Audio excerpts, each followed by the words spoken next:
whatever milestones that Black people make against hate, it ends up benefiting all the other people of color. I can't see what his end game is. The Republican Party is the party of racism, is the party of white supremacy, is the party of hate. This is wrong, and it needs to stop. Everybody wants to go back and drag that piece of history up, but they don't want to go back and deal with what their ancestors did to the indigenous people and to Black people in this country. You got to go. And you got billionaires talking about going to space and Jeff Bezos, go, never come back. I hope you get lost. This man has lost his mind. Boom! Come on, girlfriend.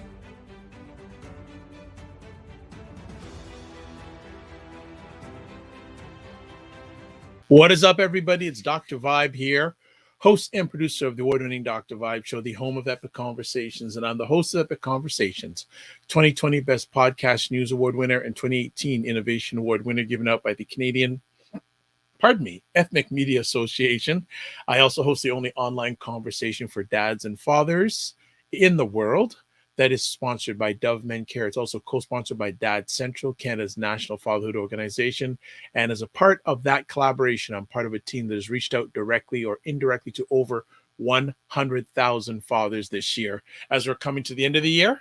And as always, you're blessed, highly favored, magnet for miracles, solution for someone's problem. We're broadcasting live on December 18th, 2021. This is almost probably the last live State of Things with Aisha and Jill for the year. We may do a pop-up version sometime between now and the end of the year. So that's why I'm encouraging you, please follow the Dr. Vibe Show, follow Jill or follow Aisha on the different social media platforms so you get notified if we go and do a pop-up version over the holidays. But I'd like to say, first and foremost, before I bring the stars of the show up, thank you, everyone who watched us or listened to us live or on replay this year. Appreciated, not taken for granted. It has been a really great year for State of Things with Aisha and Jill. We finally decided on that during this year, so that was a win because Jill wasn't just a guest. Come on, just like she's there. She's it. All right, both of them are it. So we decided on this year. Great things, and I'd like to say thank to everyone, especially our core people. You know who you is, and we look forward to do more in 2022. We're even thinking about doing things like giveaways because we have a way of doing giveaways live. So we're going to look at that for 2022. But again, any other ideas, please share them with us. I've mumbled long enough, so let's bring the stars of the show. There they are. Happy holidays. Happy Christmas, everyone. Hello. Look at the trees. Both of them got their trees in full splendor. Where's your tree? Nah, no tree yet. No tree yet. You like to wait till it gets really close, right? Yes. So probably I'll be hanging out with a tree in Montreal. Nice. Ooh. But but we'll still, like I said, we may do a pop-up State of Things during the holiday season because we're behaving ourselves. I think tonight, just, anyone who has questions, ask us anything. It'll be an eggnog pop-up. So we just want to say, hey, hello to Jen. Thank you for all your support, Jen. Blue Rains, thank you for all your support. Black Beauty, thank you for your support. Ladies, what's been going on in the last week? Anything of interest? Non-political or... I don't know. I'm just doing a lot of like Christmassy kind of things. Definitely paid attention to a lot of political stories as well, which is never a dull day, never a dull moment. So, what can you do? And trying to find the balance in that and practice a little bit of self-care in the middle of all of this because it's just grim. It's like grim. So you got to keep going. No. So it's the end of the year. So with work and everything, just trying to get an annual report done for work. Wow. And just wrapping things up that way. And my travel plans got changed, so I'm spending my holiday here in Connecticut, which changes everything, but it's all good. And just, yeah, I've been keeping track of the political stories too. The Kim Porter case in Minneapolis, Yes. um, uh, the Mark Meadows thing. Those text messages were beautiful. Oh yeah. And yeah, just keeping abreast of those things, and just arguing with some of the far left people on Twitter. Yeah, the far left Yeah, have really been, they're really out of pocket these days. And just kind of also kind of pushing back on away from a lot of the drama, because I there's too many people complaining about things, and it's like, I don't want the negativity all the time. myself included. I have been a part of that voicing of the negative crowd. Surprise, surprise. Then I started to feel pretty bad because I feel like I might have more of a responsibility to try to cheer people up. Sometimes I think like, I do have my opinions about what's happening and why the left isn't moving. And I get frustrated too, just really simple. And sometimes I do fall down the rabbit hole, the chicken hole, any hole, the black hole. It's just, I feel like we all do. And it's just really tough because some days you just feel completely like you just don't have any hope that this is going to turn around. And so those are the days that I kind of excuse a lot of my friends if they go there, if I go there. I kind of know like they're just feeling that. And, it should turn around somehow if we turn around. I don't know. I did start listening to some of those things on Twitter where there's a group that's meeting on Twitter. It's the Twitter Spaces. Yeah, they're talking. So Yeah. it's not right. And there's one guy called Really American, and he's got a ton of listeners so far, but he has it's about inviting MAGA people to have these conversations with some of the left and right and whoever, and they're all kind of talking, and he moderates it very well. Good. And I know that yesterday they were talking about BDS and things like that based upon what Trump said in his really biased, yet again, comments about Israel and the Jews here, the Jewish people. So that was very interesting. And they go through a whole lot of things. And, it's like shocking to see a lot of these MAGA people, because I tried to get Aisha on one of them because I was like, you got to get this brother in check. There was Girl, a brother out there I was asleep defending Donald Trump. And I was like, you've got to get on. And I was wondering where you were, but I was asleep. By the time I woke up and saw that message, I went on, it was gone. Yeah. You could have got me on too. So message me too. I will definitely. It was just outrageous. Yeah, because I'm beginning to see more of those listed in my Twitter feed all of a sudden. They're I don't know how to enter. Like they haven't promoted them really well. What else is new? But they're supposed to be, they're like a year old. It's like, yeah, Spaces have been around for a while. They're just not doing stuff. So I mean, it's nice to hear these very cool, moderated platform, the hosts were, there's no screaming, yelling. Sometimes it escalates a little, but I do find that might be a solution here. That, there are times that even the MAGA people agree. At least you get to hear where are they coming from, and then they get to hear where we're coming from. And you may not always agree, but at least it's so important to really get to know people that way, like you kind of see what their fears are, all of it, Well, it's nice wherever there can be an environment of intelligent and respectful conversation. Yes. That's not the norm these days. No. So no, it's not. I tip my hat to anyone that's holding that safe and brave space to have intelligent conversations. That is fantastic. People who are watching live, questions, type them in. Come on. We want you to type in. Okay. Let's see. Well, and I guess I'm going to have to start off like last time for both of you. Was there a political story you feel we didn't talk enough about this year? I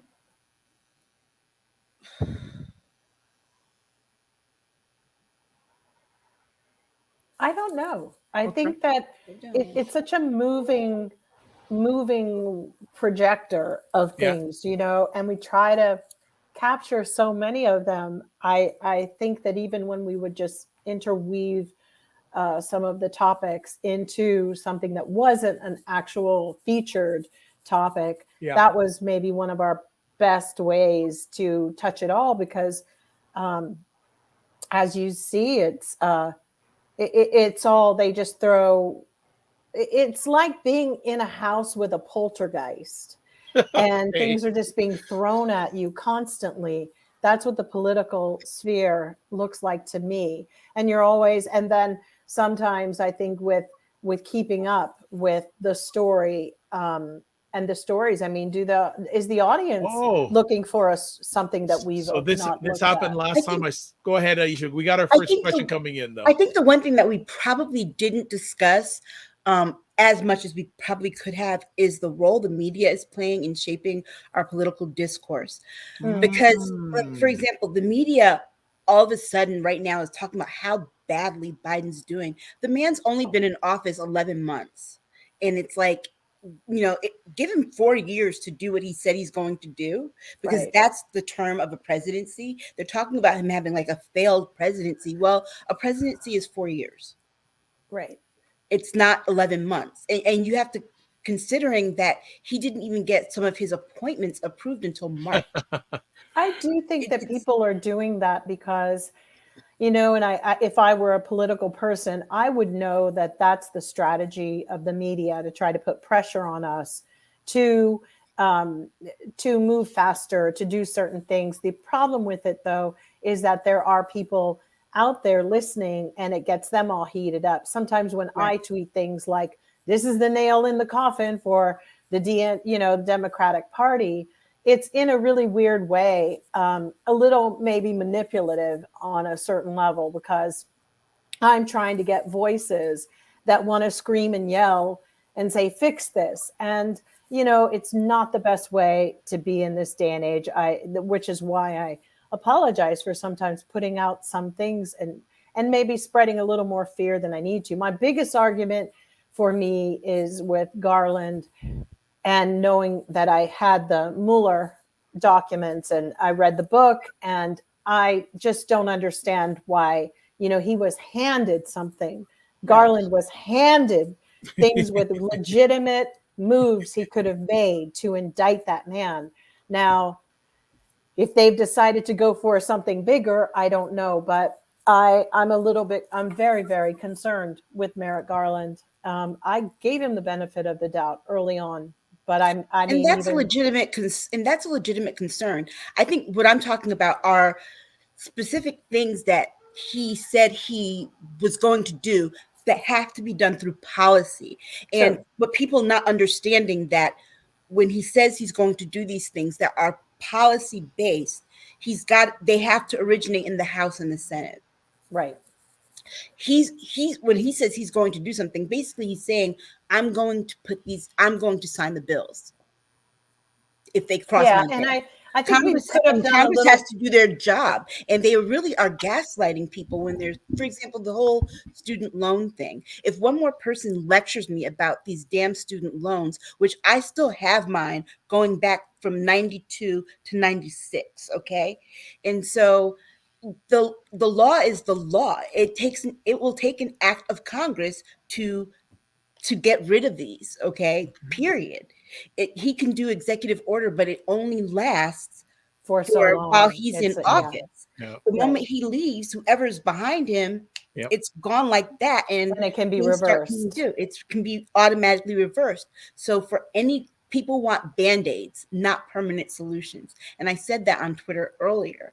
And so it's like it's like people want instant gratification. And it's like we have these fast processors on our computers, our cell phones are very fast, our smartphones, and people don't know how the political process works.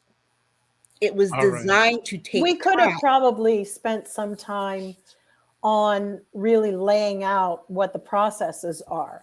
Maybe Yeah. that's something we can look at, Absolutely. because Well, you know who that's knows how the educating. processes work? Hmm, Naturalized citizens, right. people who immigrate to this country. But I'm They saying know maybe because we they could study it. bring that into the show at more times, because Yeah. even with getting rid of DeJoy, you know, the only way he could get rid of him is by if there is a room for cause. Right. I thought that he would have had cause based upon the fact that the FBI is investigating him. They do have a lot, but they've been doing it since June. I mean, for me, I've been hoping the way to get out of stagnation. For me, I feel like if you start pulling and dismantling, sometimes you end up untangling. And so with our dead attorney general not showing any action, there's no chi energy our, our moving it dead forward. attorney general. Well, because there's nothing to make it where it becomes even a safe space for those senators who are Republicans that maybe deep down want to sign on to the Build Back Better, but they're in jeopardy because of the way their party's operating. If you start indicting people and start doing things, it changes the people on the board. You know, it's like a chess game. And for me, Merrick just needs to be doing that in order to get some kind of synchronicity and movement. All right. Yeah, for all his faults, I mean, and just as evil as he was, Merrick Garland's no J. Edgar Hoover. No. All right. Well, I opened up with a question. Well, now the questions have come in. So here we go. First question from Jen. What about each of you would be the most surprising to people? Wow. I don't know. I can say something. Mm-hmm. I actually love washing dishes and love ironing. You do. Love, and that goes back to when I'm still growing up, but physically smaller. Right. Every Saturday, my dad would ask me to vacuum the whole house. Aww. And at least once or twice a week, I would wash the dishes after dinner. And even up today, I hardly use a dishwasher. I like to, for me, strangely enough, it's therapeutic for me to wash dishes. That's so funny. And also, nothing like on a winter's day, pulling out the ironing board. And I don't iron shirts as much as I used to, but I love to iron shirts and have music in the background in the fireplace. What about sheets? Yes, I do that too. Oh, okay. Wow. So that may be. That's a big task. You're a Renaissance man. Well, it's just the way I was raised, like the vacuuming. I love those sort of things, believe it or not. So I'm not the greatest of handyman, but those little things like that I can do. So that's my first thing. Very ladies. Nice. I suffer from debilitating anxiety. Wow. That actually, if I get stressed out enough, or I've had seizures. Wow. Yes, you have shared with us. I don't know if maybe live, but I know back channel wise, you definitely shared that with myself and Jill. True.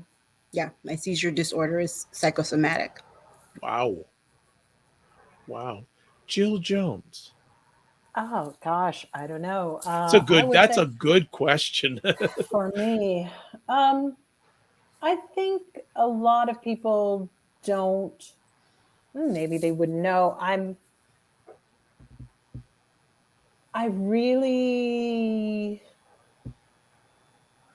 like quiet time a lot. I'm almost like a hermit. I myself have little issues with agoraphobia sometimes, and I have to watch it. Just here and there, going in and out. Yeah, I would say the older I've gotten, the more back to nature I've become. I think family is most important to me. And it took me a really long time to, come off of the hamster wheel. I'm very tenacious. That's one thing. Yes, I can tell. I'm tenacious about things, but then I can be dead slothful, lazy. That's another thing. I do have that ability to sit back, watch the Waltons, no, for real, and anything on Hallmark, and just check out and just think of, I have a penchant for wanting stories and books. When I was younger and going through that sophomore phase, when you want everything to be so serious, you're the college person, everything is so intense. As I've gotten older, I don't want it to be that serious. I want to improve every day somehow with how I feel about people, because it's easy for me to cut people off. And that's probably not so good to do. And it's interesting, Jill, I'm going to piggyback with you. A lot of people say, well, you do all these interviews, you must like people. I like my quiet time. Me too. I like classical music, and yeah, I sometimes just like, yeah. Sometimes I have no use for people. Yeah, I mean, I love when random things happen, because sometimes I think it's a God wink. So for me, I'd sometimes like to just keep myself very channel free to just experience people of the day. I adore elderly people. I just love old people and animals.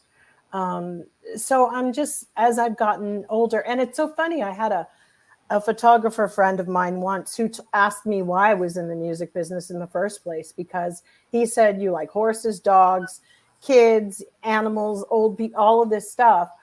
And he was like, you don't actually fit in it. And I was like, I don't. But I said, it's really the only thing I know how to do anything at the moment. But yeah, that was maybe, and he was right. As a friend in France, I'd be happy living on a farm somewhere easily. Okay, so I don't know if I put the question up, so I just want to put the question up so everyone sees it. We complete it. Now, we got, of course, back to a political question. We were talking about this before we went live tonight. Blue Rain, staying on the political topic. What are your thoughts on Charlemagne's interview with Kamala? Leonard got what he deserved. And who's Leonard? Leonard, aka Kermit the Frog, aka Charlemagne the God. Oh my goodness. Oh. She read him like she was reading homework. Right. I mean, he deserved it. Yeah. Ever since I heard he said that Prince was flying, and he came up with that crazy about an interview or some interaction he had with him. It was the drugs. I found it really, really strange. And I don't know how he got a TV show based from that day. It's like, because I think he had a radio show, as Aisha mentioned. And, it was like, we went through a really weird phase of like, people like to clown other people. And I felt that he was really unfair in his interview with our vice president. And then you go and look at him, doing the interview with Travis Scott, Mumbles McGee. And and he like filled it. He basically framed the whole interview for Travis Scott. He created the excuse. And I found that to be sexist, misogynoir. It's like, it doesn't surprise me, but it was wow to see. You put a little bit of money in somebody's pocket and they will go and be programmed to go attack the Black woman. And I was not. He's been accused of sexual assault, and never. It's just unfortunate. There's something very pandering for me with him. And there's also something that I feel that, I don't know, I think he's degrading.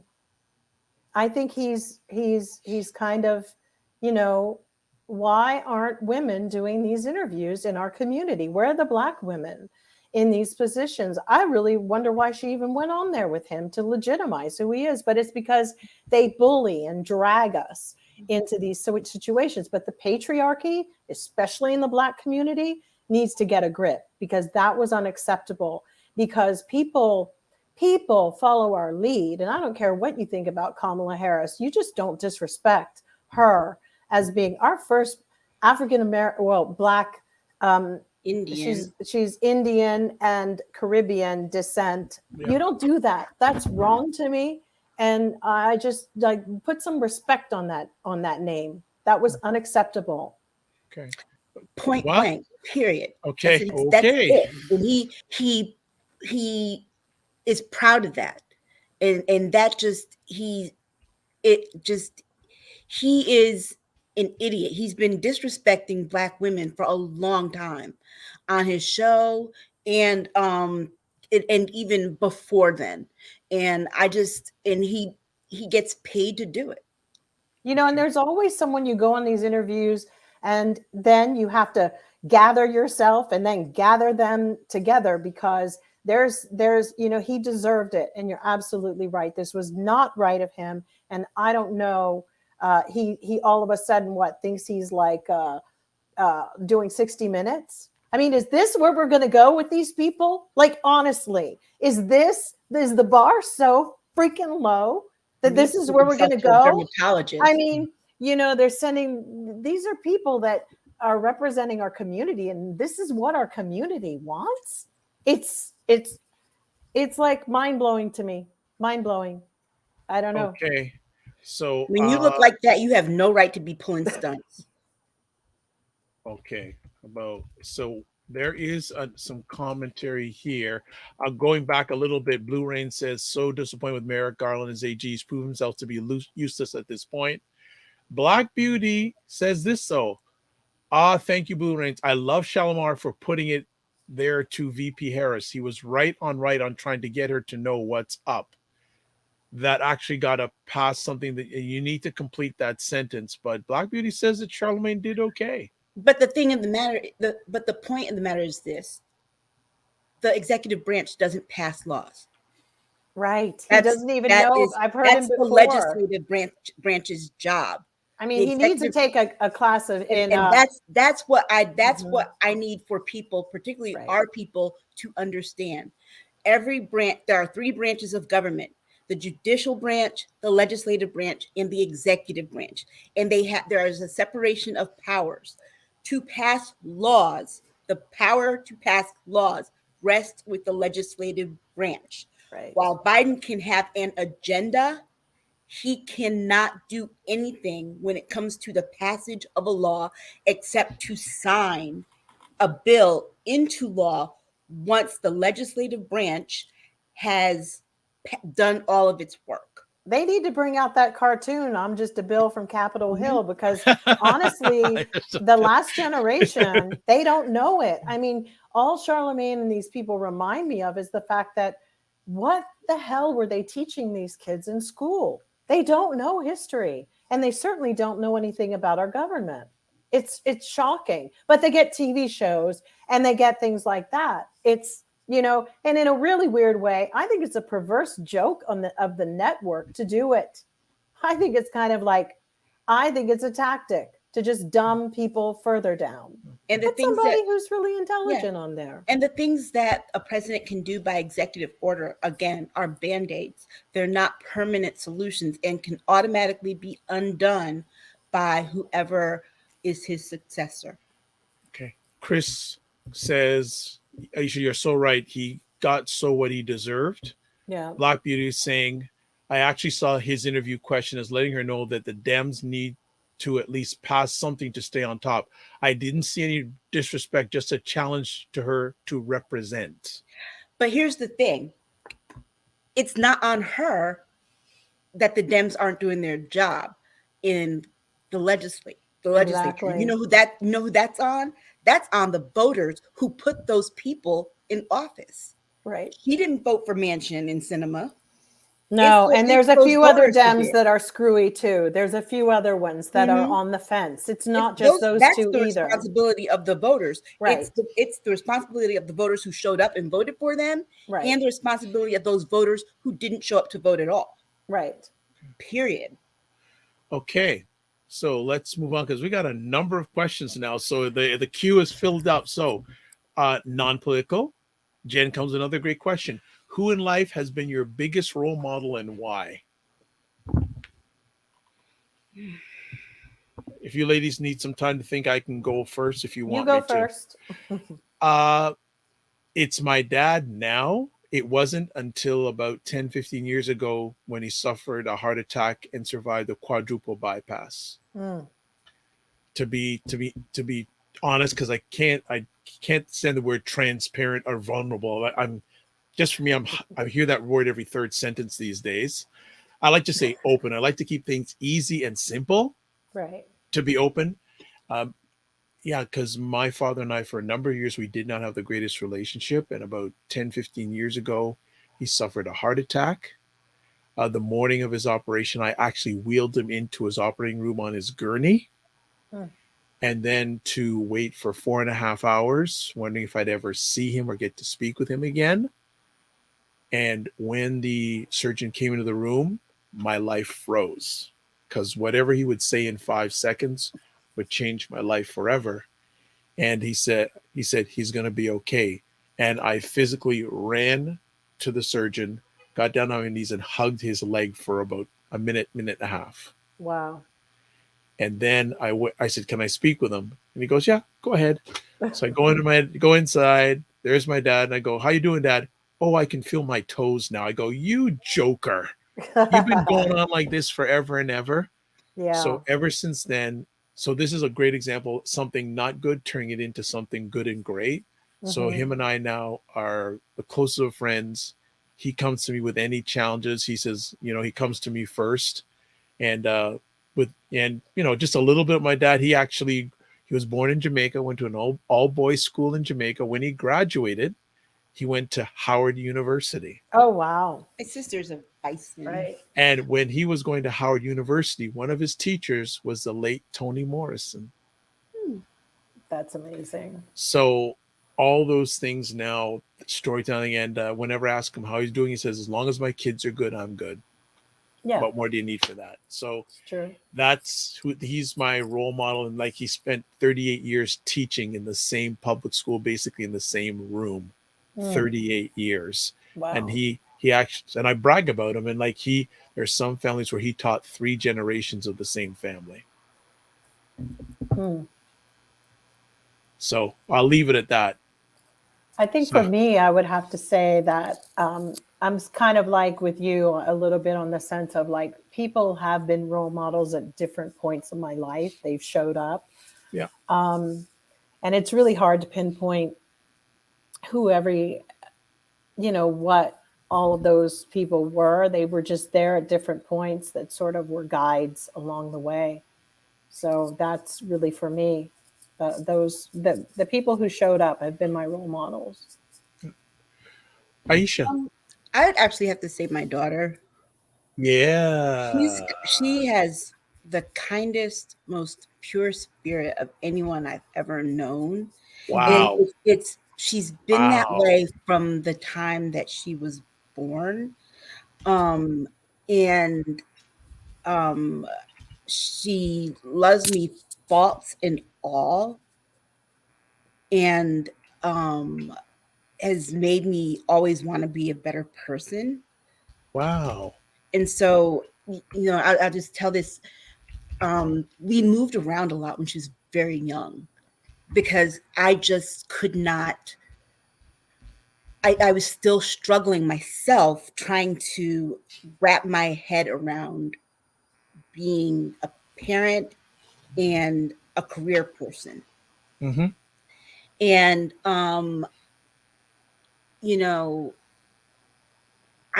I apologized to her for it when I was like, "I'm not doing this anymore, staying put, so you don't have to transfer schools again." And she was like, "Well, Mom, I'm always going to be on your side no matter what." Wow. And that was like, that for me was just like, I have the best kid in the world. It's great. And I stay put for her. And I stay put regardless of how it was tearing me apart inside. Thanks, Aisha. That's beautiful. But that was just, that's beautiful. That's really beautiful. See, folks, we do have another side to our lives. So that's why we do the Ask Us Anything, so you can get to know us a little bit better. Jen is saying, Dr. Vibe, my dad and I are very close also. Great.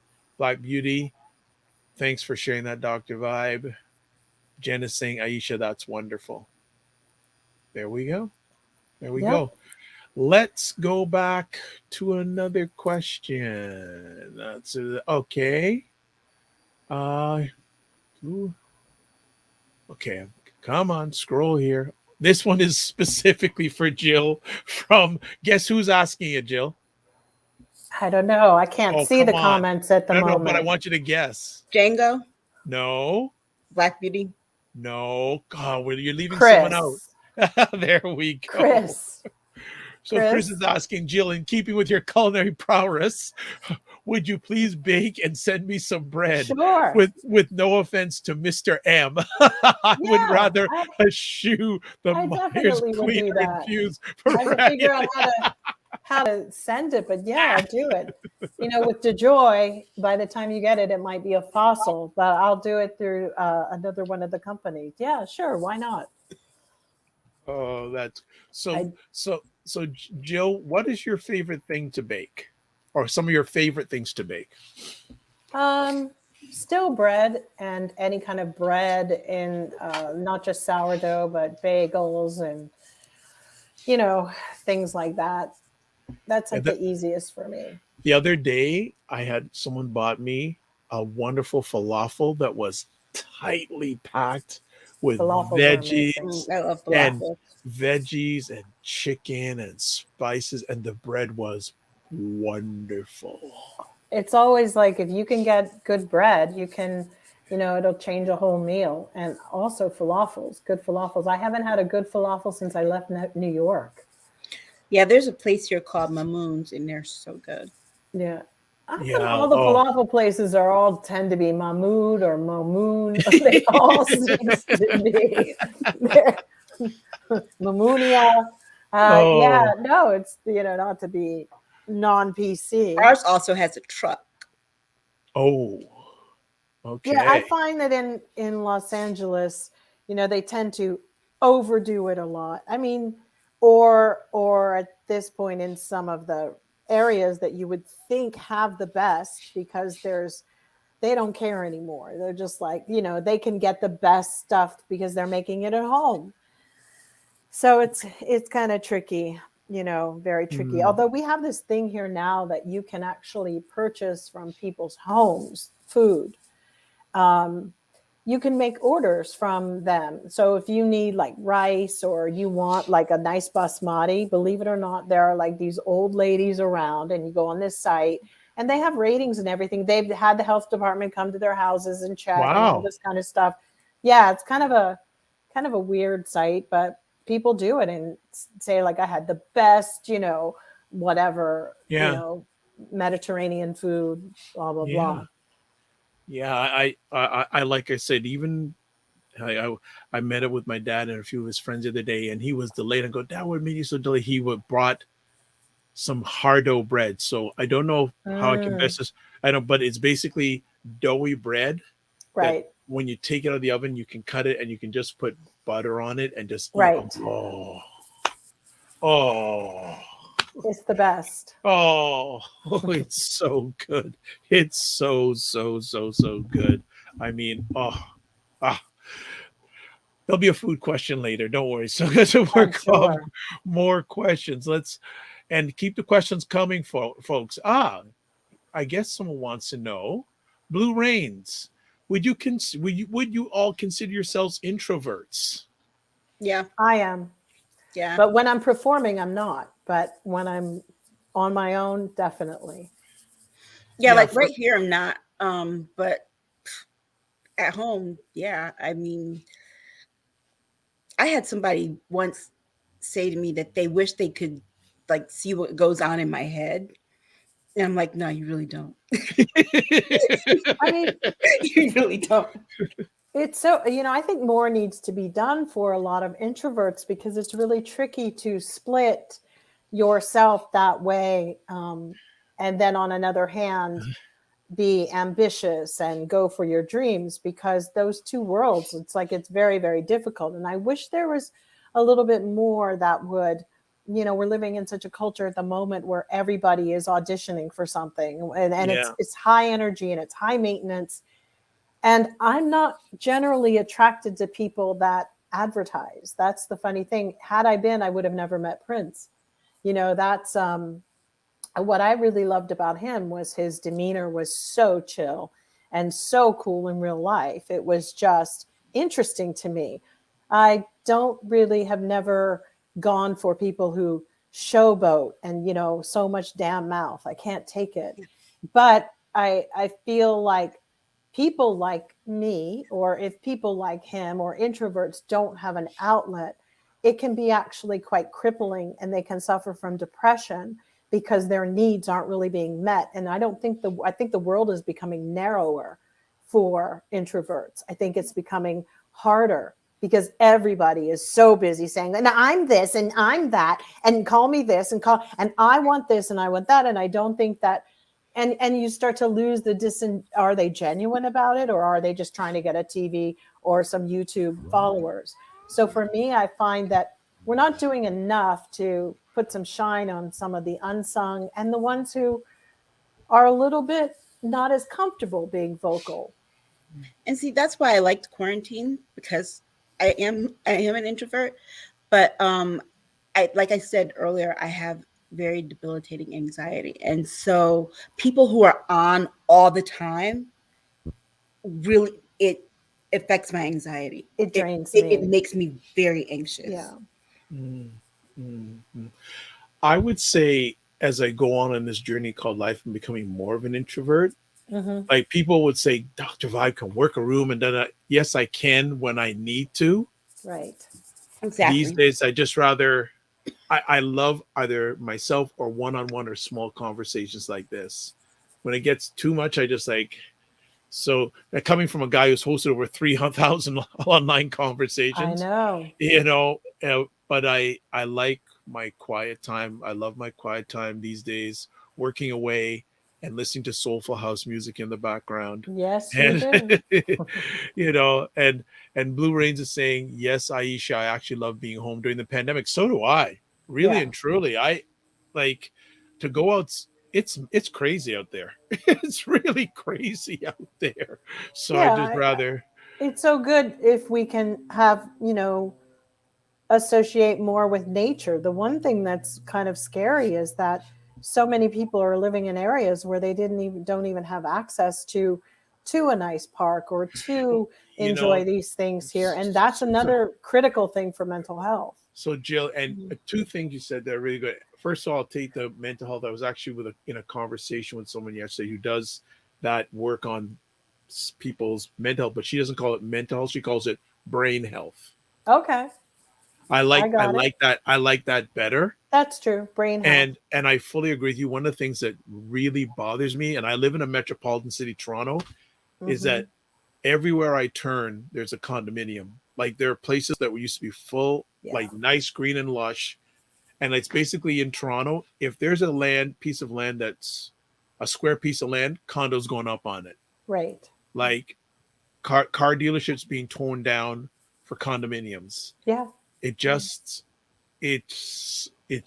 getting, and that's why I don't like going outside anymore, because I can't, everything's noise, whether it's physical, audible, it's just noise. It is. And the simplicity of life and the life's simple interactions just go away. And, to be really honest, I mean, in 100 years, it's going to be so different. I don't even know. 100? If I think it less survives. than that. But I do feel like, it's just at a point where I think it causes a lot of anxiety for everyone to have to go out and with some of these encounters. And like I said, we're not doing enough to highlight certain things in our society that are worth celebrating and rejoicing. I don't care about somebody's condominium. I don't care about The Wolf of Wall Street. Those kind of films and all that stuff created an energy that went for years and still persists with people in their quest to become billionaires and millionaires and all this other stuff. That really robbed people of a lot. And it really made people depressed, particularly, I would say, in America, where there's really nothing carved out for human beings here. You've got to find your own place, because if you don't have certain things together, you don't have a house, you won't have a family, you won't have all these things, healthcare. At least you're in Canada, where they actually still see you as human beings. All right. Well, You know, next question. Oh, go ahead, Aisha. you said, when you said brain health, I was thinking, I was like, see, for me, it's brain health and mental health. Okay. Okay, but I really have to comment. Okay, I saw a commercial the other day on something called tardic dyskinesia or whatever the hell that is. Okay. So this ad is saying something, it's called Ingressa. If you take Ingressa, it's for people who need X, Y, and Z. But there is a really funny phrase in the middle of it that actually says, there's no science yet to prove why. If you take other, so basically people who had something else take this drug, and now you get tardic. It's a side effect. You don't really know. And in the wording, they're like saying, there's no scientific basis for why you might have tardic dyskinesia, but just take it. And I was like, and they show a little picture of a brain with all these like things. I'm like, yo, you gave them pills and they got tardic dyskinesia. Am I missing something? Like, no, isn't that the side effect? Some of these psychotropic drugs can cause involuntary movement. It's not always visible. Yeah, it's involuntary movement. It's involuntary. It's involuntary, and you can feel it. Like I take an ass load of these drugs, and like you can, like sometimes like you can feel your lip. It feels like your lip is like jumping, and it's like it's involuntary. You don't know why. Can anybody? I haven't taken any of the other things. Well, in lieu of time, I'm going to cut it short, but I would just will say quickly, Jill, and some of these commercials I see for medical products, the long list of things that if you have this, if you have this, if you can, I'm going, you're spending more time on what you can't. The black box. The thing, more time on people who can't take it, or what things you have that you can't take it, than you actually the product itself. But the truth is, most people will have a side effect of some sort. However, strong the side effect is or it isn't. That's why I was always perplexed when in America, the land with 80% of people who are on drugs decided COVID vaccine wasn't good for them. It's like, really? Dude, you went out of work and couldn't afford your meds and you went ballistic in a supermarket because you've been on your drugs so long. I've known people who've been on Ambien for 25 years, which you're not supposed to be. You are not, if you're on Ambien for more than 15 years and you're taking it every night, you should have moved on to something else to find, look, that's just all I'm going to say. He's like, I get really severe migraines. I have since I was 14. And sometimes, I don't even get warnings anymore. They don't come on gradually. They just come full force. I had one for 3 weeks. So the day before Thanksgiving, and you just like, I'm used to just functioning through them. So the day before Thanksgiving, I called my neurologist. I'm like, I can't take this anymore. Please prescribe something. And he gave me this Naratriptan. And I'm like, I've taken triptans before, but I can't remember why we stopped taking them. So it was a 5-day course of medicines. I took it. Migraine went away. The rest of my body felt like I went 20 rounds with Mike Tyson. Wow. That's how much pain it caused. I'm like, that's why I didn't take it. I stopped taking it before because it caused, literally my body felt bruised, but the migraine was gone. Okay. We'll move on. And you know what? Some of these things I think we need to revisit in 2022. I think there's a lot of good content here, folks. So definitely touch base with us on remind us to talk about some of these things, because there are a lot of questions here. So Aisha, this one's for you. I think it was asked the first time we did Ask Us Anything, but someone's asking again, would you consider running for public office, Aisha?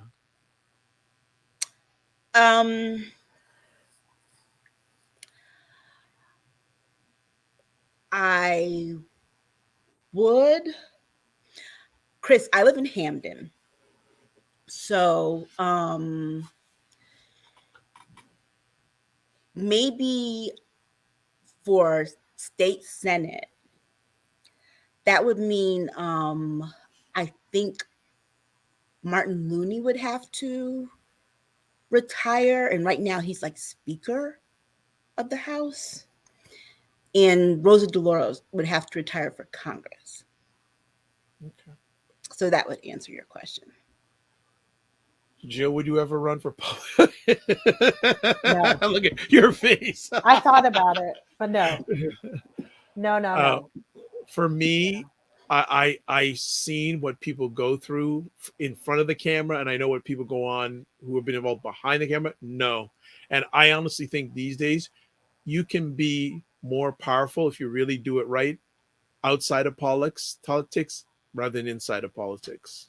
Although I'm starting to feel like Aisha and I might be good for it. We're like those women in the 80s who used to go to people's houses and clean it up. Get the spray can out. Yeah, I honestly feel like it's kind of like that. But I don't like the people in politics. I think they're all disgusting. If you would have asked me this back in 2006, 2007, 2008, my answer would have been an absolute yes. Right now, I'm like so fatigued with just the whole process. It's kind of like only if I could probably win. And given where I live, I would probably I wouldn't lift up the platform anymore, because the way my personality is, we'd all be like throwing our wigs. That goes off to Wig Maniac, who likes wigs. I'd be throwing my wig, and I couldn't be as esteemed as someone like Shirley Chisholm was, who could really slice and dice and still keep her dignity. I think the party needs a little bit more dignity and some kind of respect back onto the platforms. But unfortunately, everybody's just, grasping. But I get why Chris asked me that specifically, because just in case some of our viewers don't know, Chris is from Connecticut as well. Okay, good stuff. Blue Rains. Dr. Vibe, do you cook? And if so, what's your favorite Jamaican dishes? I do cook, not as much as I'd like to. My favorite thing to cook is jerk chicken on the barbecue. And beautiful. And I barbecue all year round. Even when it's like -10, -15 degrees outside, wow. I will still barbecue. Another thing, even though it's not Jamaican, I love cooking pineapple seasoned with cinnamon on the barbecue. Is that beautiful? I might have to try that. Yeah, actually, many years ago, I went to a Brazilian restaurant, and they had there's meat and things on a skewer, and they also had a pineapple on a skewer, and they doused it with cinnamon. It was so good. To say, hey, I can do that at home. Yeah. and I'm trying to master jerk chicken fettuccine. Oh, wow. But I am a pseudo foodie. I don't watch a lot of TV, but when I do watch my Food Network, and I do love my MasterChef. Not so much US and Canada, but MasterChef in which England. Is really good. Yeah, MasterChef England, if you can get it, if you have it. Amazing. It's like the MasterChef in England and in Australia. Oh my goodness, the MasterChef! What home cooks and the MasterChef Australia do? Look it up on YouTube. It's true. Ridiculous. You make oxtails? Yes, I make it once in a while. Actually, there's a really great restaurant in Toronto called Sugar Cane, with sugar and cane, Kane. They do a great braised oxtail dish. Oh, it's dangerous. Man, maybe I should take a trip up to Canada. It's like I've been looking.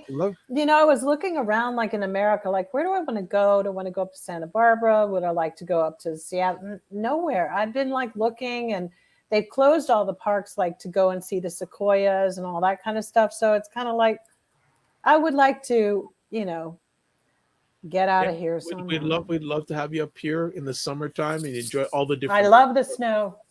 Well, if you love the snow, you're in the right place. And definitely. But actually funny, a little sidebar story. In the last 3 years, I've helped 2 Black American men move from the United States to Canada. One of them moved from Knoxville, Tennessee. Another one moved from Fort Lauderdale, Florida. He's living in Wow. Vancouver. And now another gentleman from my community has reached out to me who lives in Chicago, said he's had it with the US. Right. He's had it. So he's basically making sure that he can work remotely and have business in the US and live here in the Toronto area. So Exactly. That's what a lot of people are doing. yeah. So Blue Rains says sounds delicious. Yes. Jerk chicken on the barbecue. The fettuccine, Maybe, keep us posted how you're going to do that sauce. yeah, I gotta. Well, I actually I ate at this restaurant and I'm trying to find out how to do it. So that's, and what else? It's probably just the simple bechamel sauce with the jerk spices. So I want to see if I can dig more into the cooking realm. So it was a good question. Okay. Jill, did you ever make lemon cake for Prince? No, not many people really did. I know his housekeeper, Sandy Scipione, got him on that trip. She made really good cakes. No, not me. Okay. I wasn't doing baking. All right. Oh, what we did do was cut off those cookies. Oh, Those ones you buy. We did those because he really liked chocolate chip cookies. I got to stay away from those chocolate chip cookies. He totally did. I like sugar. I love the sugar cookies. Yeah. Chocolate chip. Actually, I just told my daughter to make some. He used to eat the Entenmann's ones all the time. He'd buy them if he went grocery shopping. And then there was a store by his house where he'd buy a really good chocolate chip cookie. And yeah. When they come out of the oven, it's so good. Okay. What is one Christmas album your family always played during the Christmas holidays or during the holidays when you were growing up? That's funny. My sister's favorite one is A Season for Miracles by Smokey Robinson and the Miracles, but we always played the Boyz II Men Christmas album. Okay. My favorite song from that is Share Love. Actually, I had a chance to meet them. When they first started off and they came to Toronto. I was working for their music company at the time, and they had a nice intimate a cappella concert with about no more than 30 of us. And them were singing and them on piano, but yeah, for myself, Reggae Christmas. Great record. Really, really grew up with that one very, very much. So Reggae Christmas is my vote. Jill? It was the Charles Brown Sings Christmas Songs album. It's funny. I just ask my family the same thing. What did they remember? But yeah, Charles Brown Christmas songs. And everybody, even out here, when I moved to LA, it was when it would get really late at night and, put on Charles Brown. It was amazing. Nice. I still listen to it. It's like Charles Brown. My dad is a fan of him. Love it. Merry Christmas, Baby. Please Come Home for Christmas. Those are like classics. Yeah. You know what, Jill, if you do come to Toronto, I have to either one of you, I would love you to meet my dad because he is a true music man. He is actually a member of the Vinyl Record Collectors of America Hall of Fame. Oh, wow. Really? Yeah, he's huge. So he knows all these old artists. Yeah. It's funny. Many years ago, I was reading a book written by what's his name? We should connect him to my father. My father has over 3,000 vinyl albums in his collection. Yeah. He had a book written by it was a real book by Nelson George, great writer, by the way, called The Death of Rhythm and Blues. Yeah, I actually just bought that book. Great book. And I was reading it, and it's basically about the history of rhythm and blues in the United States. And there was a part I was reading about this DJ. Is in South Carolina, I can't remember, WROC, I think maybe in the station, his name, Bill Haas Allen. My dad, Bill Haas Allen has passed away. My dad has Bill Haas Allen's business card in his record. Oh my God, that's so funny. I went, what? Because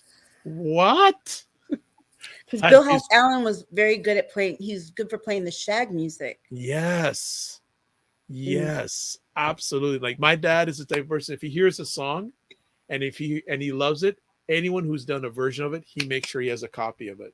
Nice. He is always that way. So on a different tone a little bit, Chris is saying just an FYI as opposed to a question. Sometime back I was talking about a woman who I work with who refused to get vaxxed for COVID, and she was trying to become pregnant. 2 weeks ago, unfortunately, she contracted COVID. She's been in the hospital Wow. since, praying for her recovery. We are sending out prayers for her also. Yeah, my stepmom is still in from since December 4th. It's bad. Okay. Next up, Aisha and I had a back and forth on Twitter regarding student loan relief that went south. I was hoping Aisha could give more insight on whether she thinks the system can be reformed or not. Oh, Jacqueline. Hi, Jacqueline. Hi, Jacqueline. I think it can be reformed, but it's not something that Biden can do. Period. It has to be the idea that people are saying, oh, well, Biden can do it by executive order is a misnomer. He can do it up to a certain amount, but again, by executive order, it would be temporary. And the moment that he left office, somebody can rescind it, and those loans would come back due like smack. There would be no grace period.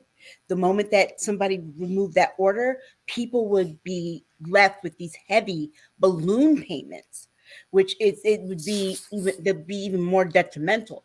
Right now, people have deferment options, they have forbearance options, and Congress needs to make a law to go back and do that. That ain't gonna happen. Exactly. It's not gonna happen. What I took issue with a lot of people complaining, particularly millennials, is like I said, I think I said this at the beginning, or I said it backstage. I started college in 1992. I still have my student loans. I'm still paying them, and they only want to go back to loans that started in like 2010. You're going to leave out millions of people who still are going to end up having to pay their loans. I think that if we're going to look at this, we need to get voting rights taken care of first, because if you want this law passed, you have to vote in the people who are going to do the law. Period. I think the progressives are really pushing it and getting more vocal at the moment, because their livelihoods depend on something that they can deliver to their constituents. And it's really crazy, because with the Democratic Party divided like this, and knowing how nasty politics generally is, you've got, daggers coming at everybody. I don't know if, there are some Democrats that want those girls from the squad to be voted out. It could change a lot. And there's other things, devil in the details of all of it. So, and keep in mind who their constituents are that they're fighting on this for. They are not they're not the first generation college graduates who are Black students who went to HBCUs either. Right. You're talking about these middle class white kids who took out student loans so they could buy cars. Because if we look at the demographic in the Bronx, who Ocasio-Cortez is representing, they're doing this for their positioning of their party, like their little circle of progressives, and that's fine. But I don't know if we really take and go ask all the Black kids. We still don't have that many Black kids who go to college as much as they should have gone. And I don't think it's that urgent for them. And those are the ones who actually don't even vote anymore. Those are the ones who don't care. So now we've got a bunch of educated Black kids who have debt too, which still are a smaller percentage of the white kids who have a lot of debt. But the problem is, are we still targeting what that group of people who don't even vote anymore want? That's, and I know that they say if we deliver it, but these are people who are taking out payday loans that if they go behind, $500 turns into $5,000 for them. And also the effect on their credit score. Yeah. And if they can't deal with that, which makes it like for real, there are people, that's how it goes. And they're getting segmented and redlined. Go after the real estate developers. Go after these people. Try to create laws that close those loopholes. But to put all the pressure on you have a debt, that's all about the banks. And we already know when you start messing with the banks, you know, and God forbid you mess with Deutsche Bank, because child, you ain't gonna like survive. Here's the other thing. You can do the forgiving the loan all you want, but let me tell you something. One of the practices that they could have gotten rid of, and they should have gotten rid of. Can I tell you how many times my student loans have been sold? Exactly. The same as mortgages when they sell them. Yes, they sell them. My student loans have been sold. That's the problem. Stop that. Times. They've been sold 22 times. Yeah. To one point where I didn't even know who had them. They started out at Sallie Mae. Okay. Yeah. They started out at Sallie Mae. Now they're at Fed Loan Servicing, and there were like 20 some odd in between. They kept selling them and selling them. And when they sell them, the interest rate changes. And they're going to get sold again because the Fed's going to raise more it 3 money. times You end up owing more every time the interest rate changes. Wow. Absolutely. They tack on more fees when they sell them. So it's a more complicated issue than just saying, pardon them. And Elizabeth Warren knows better because she's been beating this drum and made a whole career out of talking this same and what has she ever delivered? Honestly, can somebody please tell me? Elizabeth Warren has made a career at biting and barking at the banks, but I want to know, what did she actually fix for my life to make it so much better? Because I've had predatory loans. I've had stuff get sold. I have friends who have mortgages that just get sold. And you don't know why. You didn't miss a payment. You didn't do anything. Your Chase loan just gets sold to a third party. And what happened during the pandemic, I spoke about it before, is that when the banks froze everything and gave people deferments for a whole year, they did not address people who had those kind of loans. They left them hanging. And I dare anybody in media to go find those people and see where the hell they're sleeping on the streets now or what they lost. Because that story, if the media really wanted to be all about, let's get a good story, find those people, get rid of the predatory loans. But see, all of that they're all in bed with each other. The hedge fund people, why don't you stop these hedge funds from going and bidding on houses right now and throwing our market into complete disarray? There's a lot more they can be doing that isn't just like, well, let's just erase your debt and cancel it. That doesn't solve the problem, because then it will still be other people who fall behind and it'll still be there. Get rid of, you're only cutting off the thing. You're not getting to the root of what the disease is. That's what the problem is.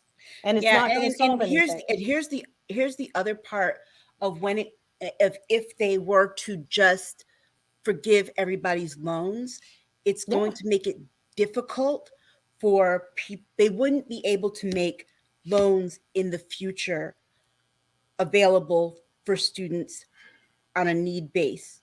What about the interest that you have to pay with the IRS? Can we just deal with that? That's the first loan you need to go and deal with. Here's the thing with the Stafford loans. Here's the thing with the Stafford loans. They are not based on credit. Right. Okay. So if they do this way without really thinking about it, what is going to happen is that these banks that guarantee this, they are going to end up starting to check credit. And you're going to see students not be able to get loans to go at all. Period. At all. Because now it's like, we're definitely not going to get paid back. Exactly. And look at what Harvard just did with their application process. Very interesting. This week was interesting. All the testing areas now, everything's going to be done online, and you don't have to have your SATs or any of that anymore.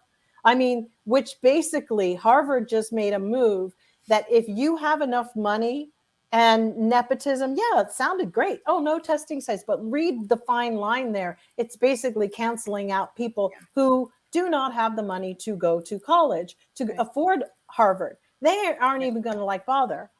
And then don't forget too, in that the loans, canceling a student's loan doesn't solve the problem when That's what I'm saying. when the student's parent also has to take out a loan for that student.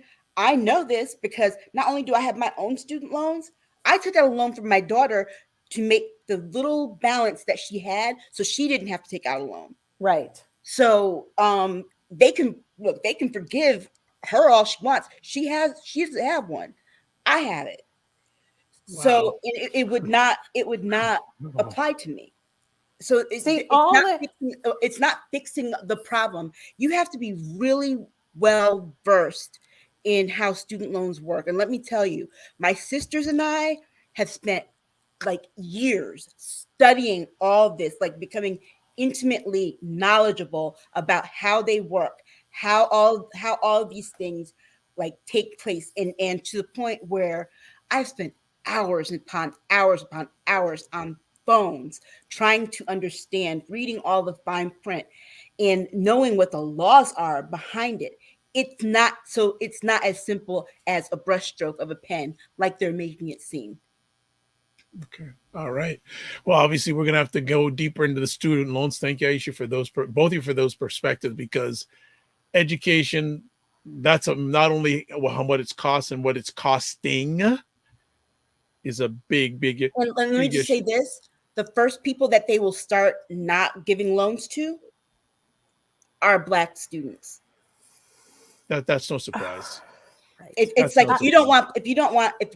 if we want to reduce the number of Black students who have to take out student loans, then the government needs to give more money to HBCUs. We're all going to need to do some susus. We're going to have to do some susus and put some money together. Yeah. Send your kids to school abroad. Send them to Europe. You know, I know it sounds like a pie in the sky, but universities are typically free. We could get money together and create that, because the reality is the government only became that person in a small town who people would go to and borrow money from. And they became the worst type of gangsters. That's who they are. They're banks. They're gangsters. You want to deal with the loan issue. You know what? Deal with a university like Yale. Yale owns what? Like 75% of the land in my hometown, tax free. Okay. Yep. Right. Yep. But they also need to. Meanwhile, the city's in debt. They need to deal with the IRS. And they've got a $30 million endowment. Yeah. Right. Well, I mean, we've got Trump, but the who didn't tuition pay is like what, $60,000-$70,000 a year. A year. Trump hasn't paid any taxes. Elon Musk doesn't pay. None of these people do whatever they're supposed to do. And if you go and even look at what happens with the people, I'm sure, who aren't able to pay their loans or having a hard time paying their taxes, let me tell you something. Go check that out, because the interest that they charge is barbaric. All right, let's move on, because we can stay on this. I'll say this one more last point. If you come to the state of Connecticut, Yale not only owns the city of New Haven, practically, they have ventured into the healthcare market. That they have Yale New Haven Hospital has taken over, monopolized the healthcare market, which means throughout the state they're getting tax-free land across the state. It's like this. It's like the what is it? It's like what the state's biggest employer. Well, I'm just going to add a few quick things, because we got to move on, because we'll never get out of here tonight. But again, the Ask Us Anything segment, folks, don't worry. We're going to be continuing it next year, because it really is good stuff. First things first, I've never heard a college or university having money problems. HBCUs always have other than HBCUs. Yeah. That's second of all, I want to encourage, especially young people, start at least have an entrepreneur thing on the side, please and thank you. Right. And apply for scholarships early. Like I said, my daughter was lucky in that she was only $3,000 short for her 4 years. Every year she's only going to be Chris is going right, Aisha. Ye yell, it's insane. It is. I mean, my daughter, she applied and she got, everything but $3,000 a year. And UConn is high for it to be a state school. Right. One other quick thing I'll add here. Jacqueline is asking, I wonder if the new companies actually have your original promissory notes. Not always. I have not. Okay. I have Yeah. not seen my original promissory note. My Yeah. original promissory note was with Sally Mae, Mhm. Okay. and All let me right. tell you, it would be nice to see the original promissory note that I signed in 1992. Okay. Let's go to the next conversation piece. A few months ago, I took a break from reading, watching the news, and felt so light. Have either of you ever felt like you needed a break from it all? If so, how did you handle it? Oh, I take them all the time. That's when I watch my murder shows. I turn on ID and I watch I'm an ID, ID fan. Yep. or I watch things like I watch old school shows like Facts of Life and Different Strokes, and Heart to Heart is one of my favorite Oh, ones. with Robert Robert Wagner and and Stephanie Stephanie Powers. Powers. You know Yep. what I'd love to see back on was Remington Steele. I wish Mm, I saw reruns of that the other day. That's with Stephanie Zimbalist. yes. Or I go sit on my balcony and just listen to music and clear my head. So yeah, I make sure I take a mental health break every day. How about you, Jill? I always say I'm going to take a longer break than I do. But yeah, I go in and out, but then I get dragged back into, wanting to find out what's going on. So yeah, for the most part, I took like a week here or there as well. Yeah. For myself, I watch minimal amount of news or listen to minimal amount of news. The most amount of news I will watch or pay attention to is getting prepared for our weekly conversations. Mm-hmm. I mean, Yeah. I watch the news daily, and I usually keep it on during the day when I'm working. Um, Most of the news that I pay attention, but it's like it goes in one ear and out the other. The TV's really on, just to have background noise. I usually perk up because a lot of my work is with equity and climate justice. Yeah. Those stories are the ones that like I'll perk up for. Um, but other than that, the other things that come up, I think I see it more as entertainment. Okay. I've learned to find the humor in it, and if it wasn't so tragic, it would be like even more funny to me. Well, it's Um, so funny. I saw that Officer Fanon from the Capitol on a German program television show. He was on for 2 nights. And boy, was it just, let's just say the globe just finds it really shocking what happens and is happening here. I mean, we are dealing with like the whole Mark Meadows thing and all these things, and people basically just ragged on the Capitol Police. I mean, it's so disgusting. It's like nothing I've ever seen. But to hear, the shows in Germany are very intellectual and very sobering, and they have panels, and they're really like, that in itself is definitely going to affect. They basically were like, don't have much faith in our election coming up either. That's all I Yeah. want to say. Well, interesting. Germany has a new chancellor now because Angela Yes. Merkel has left, so it'll be interesting to see Yes. what happens in the future. Definitely. Let's move forward. Blue Rains. oh, I just thought of something about that original promissory note. You know what? I had to have my mother sign it. I had to have a parent Wow. sign it with me because I was 17. Right. Yeah, Wow. nobody probably has Okay. these things. Blue Rain saying, true, Jill, being in nature has proven to improve mental brain health. Okay, Blue Rains. And I think definitely Aisha and Jill, and maybe I can give input on this. Aisha, I know you're a Prince fan. What are your top 3 favorite albums? So Aisha's a Prince fan. Jill had the wonderful 10 years plus with Prince, and I'm a Prince fan too. So Aisha, you go first, then I will go second, and I'll let Jill finish off. My favorite is Parade. My second is is oh gosh. It's a Hard. toss up between Dirty Mind and Love Sexy. Okay. And my third is actually Artificial Age. Okay. Mm-hmm. For me, the Black Album, Mm-hmm. especially since I remember being getting a copy a few years ago, sealed for $5. So that on the original Warner Brothers stamp label. Right. Second one, Dirty Mind, and uh, why am I forgetting the double album? Sign of the Times. Sign of the Times. Yeah, Sign of the Times. But I thought, and I think the Black Album is just crazy.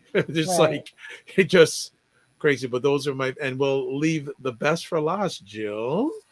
I don't really have a favorite album. I think I have favorite songs and things that I like. So it's really tricky to, you know, look at it.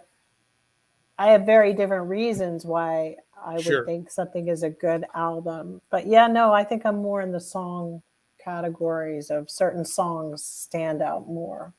Okay. All right. So just going back to our last conversation, but Jen says love Heart to Heart. You know Cinnamon. what? I discovered Heart to Heart during quarantine. Oh My wow. my Oh, it was anxiety on. was my anxiety was bothering me so bad, like because I was tired of just being in one place and I could not sleep. So I was watching Murder She Wrote on Oh Hallmark wow.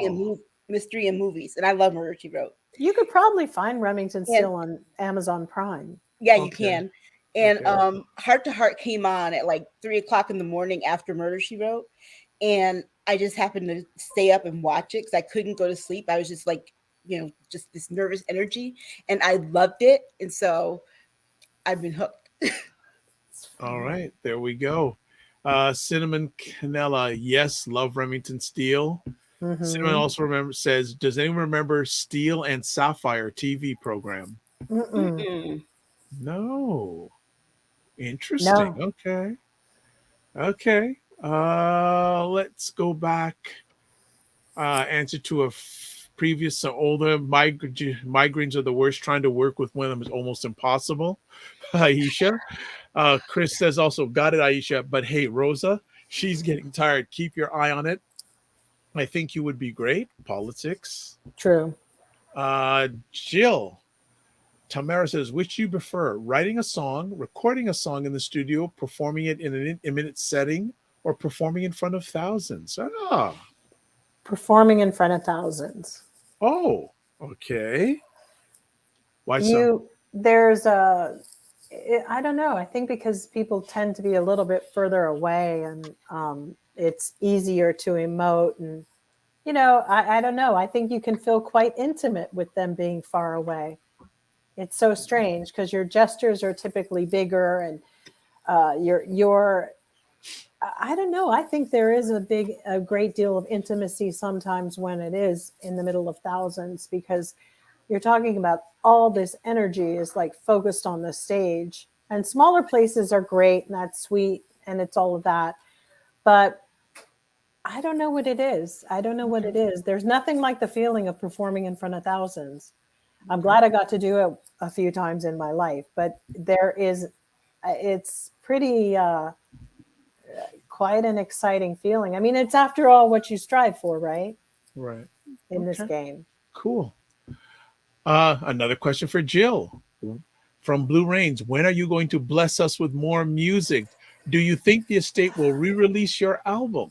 I don't think the estate will re-release the album unless the fans really, try to help in some manner to get a lot of those records released. I don't know. I don't Isn't that know like a Warner anything. Brothers issue? There probably is. There's always an issue with record people. Huh. And to be honest, I make music just because I like it and I'm enjoying it. But when I enjoy it, and I try to do things, if COVID hadn't happened, I don't know. I wanted to be singing more live, and now it's just kind of strange. It's just kind of weird. I don't know. I'm not really motivated at the moment. I did my little things, little perks here, there, Yeah. mantras, things like that. I mean, it's sort of like when people ask me about writing a book about Prince. I was writing one and I was really focused on those times and about that era. And then the vibe has just changed with so many people in the world. I was like, they don't deserve to hear what I have to say about Prince. I don't know if I want to go down. I've given enough interviews. I've talked to so many people. And there's just now that people are just so hateful and hate filled. You know, it should be a very not judgy and all this stuff. I can only imagine what they're going to say if who knows what's on the Netflix thing that we did when we're talking about it. But I'm still unsettled about a lot of things with his passing, to be honest with you. So I don't know. I've been working on something and hopefully that will come to fruition just so I can close the door on being resolved about his demise, because that still just doesn't sit well with me. Fully understand. Fully understand. Cinnamon goes, hello, I see a Christmas tree with Aisha and Jill, but where's Dr. Vitri? It ain't up yet. He's going to make his jerk chicken and go to Montreal and then barbecue out in the snow. And then we're going to get, you got to go live when you put this up so we can see it happening. Do that. I could go live in at least Montreal. Film getting the tree and That's do good. it. I want to see some snow. I actually have Prince ornaments on my tree. Nice. Yeah, well, Prince ornaments and Michael Jackson ornaments, Marvin Gaye ornaments. Yes. Tina Marie ornaments. Yeah. It's a musical tree. Mine isn't. Mine's not musical, but I have all sorts of little things on it. And a reindeer. We don't people that we've covered all the questions. If anyone has any last questions, please type them in as we start winding it down. So I'm going to ask the ladies, what was one good win that you had this year? Can be personal or professional.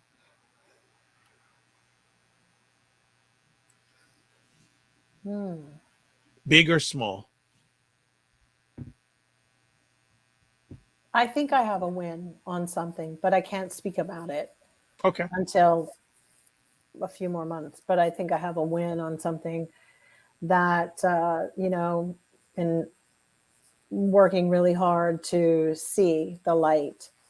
So I hope so. Aisha?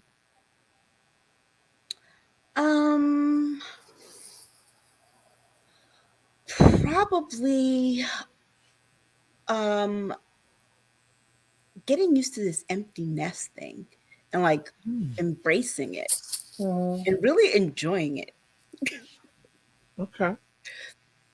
Cool. That's good. Yeah, it takes a minute, like I said to you before. It takes a while. Yeah, because last year my daughter left. I was devastated for like a week. And this time when she left, I was kind of like, it's like, okay. Yeah, it's true. Okay. And you, what was your win? I had a number of them, but actually even had a small thing that even just happened up today. Got a message from a lady who I mentored a group of people, but I mentored a group of young people 11 years ago in an entrepreneurs program. And she messaged me today and asked if I could have a conversation with her. I said, sure. And we spent an incredible hour and a half. And she said, Dr. Vibe, there were so many things that you said back then, and I still remember them today. Oh. And I said, that's and she's married now. And it was just really nice. I think one of my wins, I know that one of my wins this year is that I've been able to work, have wins not only in me, but through me. So I've been able to celebrate things that I've achieved, but also made them to the benefit of others. That's what it's supposed to be. Yeah. It's supposed to be. So that's been a good win.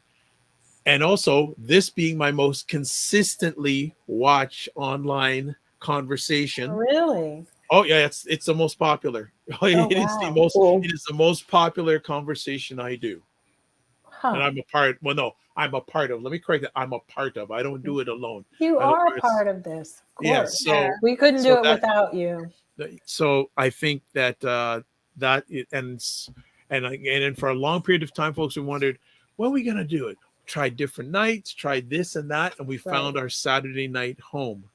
I know. Mhm. For the old homebody empty nesters like us.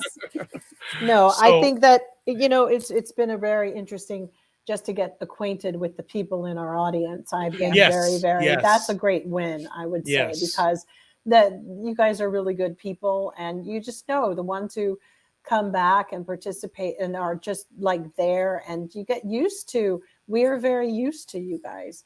Yeah. And I think that's kind of a great marker when not only you make an impression on their lives, or they make one on yours, you know? Absolutely. So again, Cinema's going, Dr. Vibe, let's see that video with Yes. Christmas tree. And yes, snow, please. I'm sure they'll have some in Quebec. Don't worry. I'm sure they will have some. Jen says, what a great conversation, everybody. Absolutely enjoyed it. Enjoy your holidays. Cinema's saying, Sapphire and Steel with David McCallum. It was a British science fiction. Amazon Blonde-haired Prime and- has I it. think I'm I gonna have a remember look at that. I think I remember him in Sapphire and Steel because I was living in England for a very long time. And Chris saying, this has been a really nice convo. Thank you so much. You're really great people. Wishing you a very merry, healthy, and blessed Christmas. Right back to Same you. to you, Chris. Like to say thank you. And most of the people I'm going to say thank you. You've been around for a bit. So we're saying thank you to the right people. To Jen, to Blue Rains, to Tamara, Black Beauty, of course. Black Beauty, you still haven't come on yet. I'm waiting. Chris, and others who are watching live or via the replay or listening via the replay. We appreciate you so much.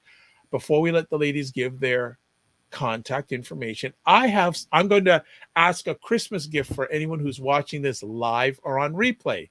So I have a special favor to ask. So I'm going to put something up right here.